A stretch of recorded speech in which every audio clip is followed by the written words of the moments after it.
Salut! Aujourd'hui, je te fais une petite critique rapide de mes sacoches Arkel Orca. Je les ai achetées avant ma dernière expédition en Islande et je peux te dire que je les ai testées bien comme il faut. La raison pour laquelle j'ai été avec ceux-là, c'est parce que les sacoches que j'avais avant pour faire mes expéditions, c'était les Arkel GT54 et leur gros problème, c'est qu'ils ne sont pas étanches.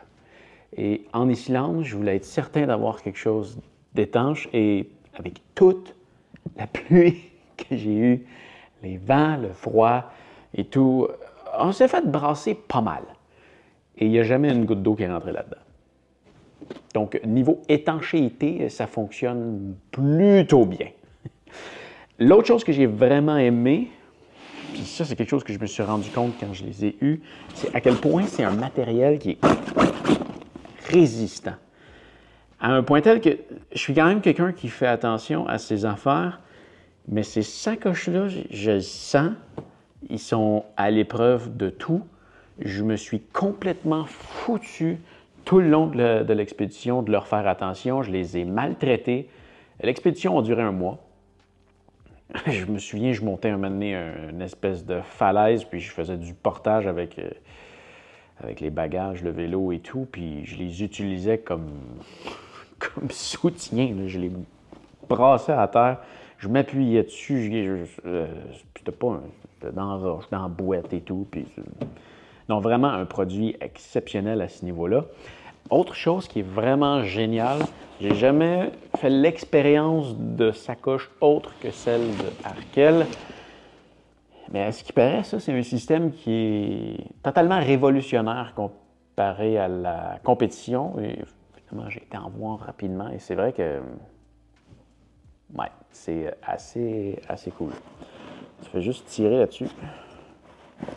Tes trucs qui s'ouvrent, tu te déposes ça sur ton rack. Tu relâches.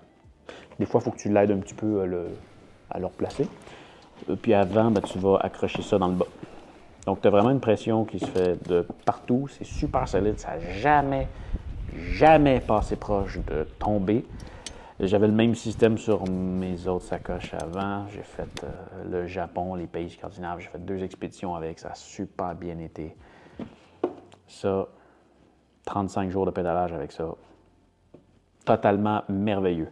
Autre chose absolument géniale, c'est que c'est fabriqué par une compagnie canadienne qui est basée au Québec, à Sherbrooke. Et ils font la majorité de leurs produits à même l'usine. Malheureusement, celui-là ne fait pas partie des produits qui sont fabriqués ici.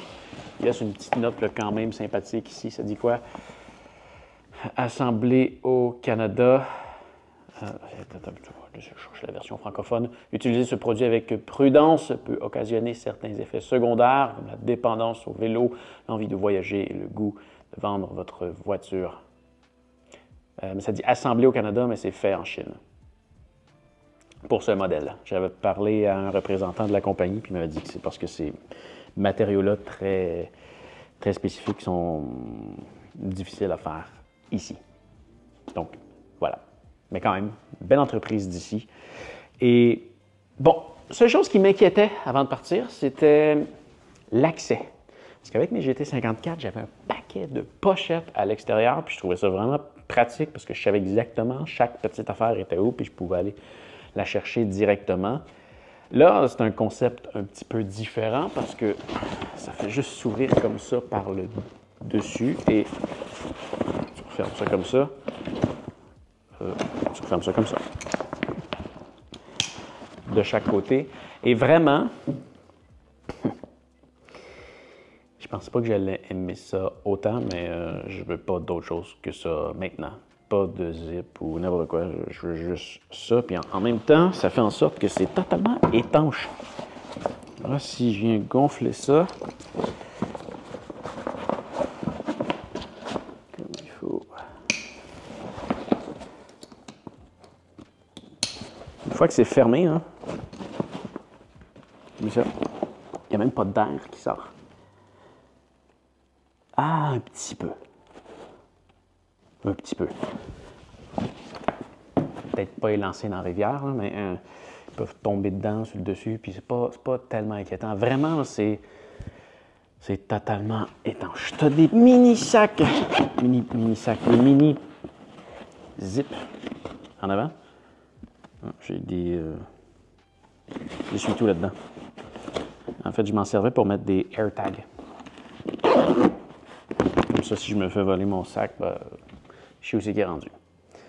Mais sinon, c'est tellement petit qu'il n'y a pas grand-chose qui rentre là-dedans. Tu as des petits porte-documents à l'intérieur. Je m'en suis jamais servi non plus. Mais vraiment un sac qui est super bien fait et que je recommande définitivement pour n'importe quelle expédition en cyclotourisme.